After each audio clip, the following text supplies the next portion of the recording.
Ready to play a detective in this interesting true life story? Well, grab your Shakespeare hats and coat, and let's see how well you can catch the details. When Hannah moved to the city for college, she couldn't afford an apartment alone. The ad for a roommate seemed perfect: cheap rent, a nice neighborhood, and a room ready to move in. Her roommate, Jessica, was friendly but private. She worked late shifts at a diner and rarely spent time at home. They exchanged polite conversations, but didn't know each other well. It was an arrangement that suited them both.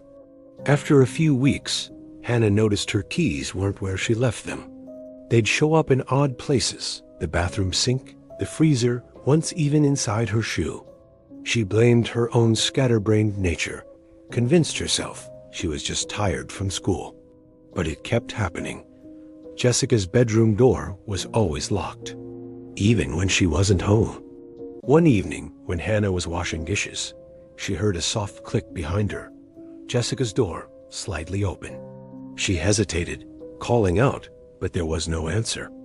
Curiosity tugged at her. She nudged the door open, just enough to see inside. The room was spotless, almost unnaturally so. Bed perfectly made, no clothes on the floor, no personal items. Just a bed, a dresser, and a mirror facing the door.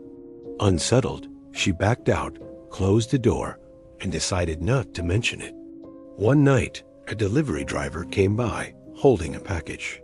He glanced at the name on the label and frowned. "This isn't for you," he said. "It's for Sophie." Hannah explained it must be a mistake, that only she and Jessica lived there. The driver shrugged, handed it over, and left. The name stuck with her. Later, when Jessica got home, Hannah mentioned it casually. Jessica's face went blank for just a second, a flicker of something dark in her eyes. Then, a tight smile. "Weird," she said, snatching the package and disappearing into her room. A few days later, Hannah ran into an elderly woman who lived on the floor below. "Are you the new girl in 4B?"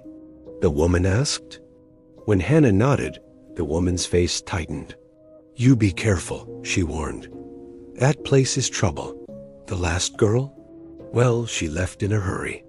The elevator arrived, doors sliding open, ending the conversation.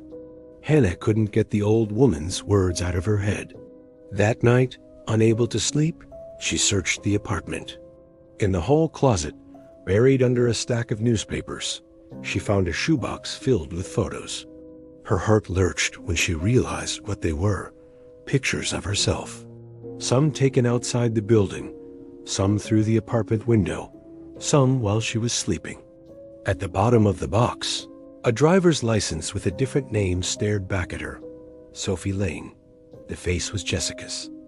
Shaking, Hannah called the police. When they arrived, Jessica was gone. No clothes in the room, no signs she'd ever lived there. Just a bare mattress and a mirror facing the doorway, as if she'd been watching.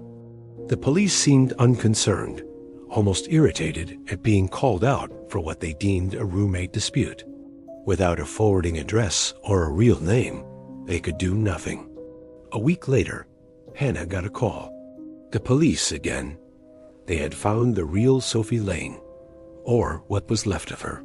Her body had been discovered months ago in a shallow grave on the outskirts of the city.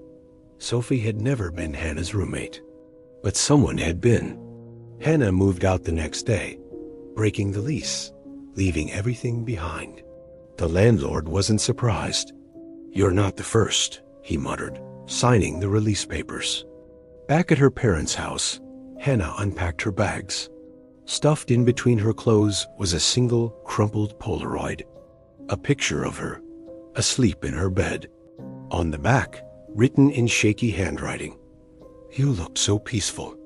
Who do you think was living in the apartment with Hannah? Was Jessica really hiding something? Why did they pretend to be Sophie? Comment below. And double-check who you're living with tonight. Don't forget to subscribe for more everyday stories.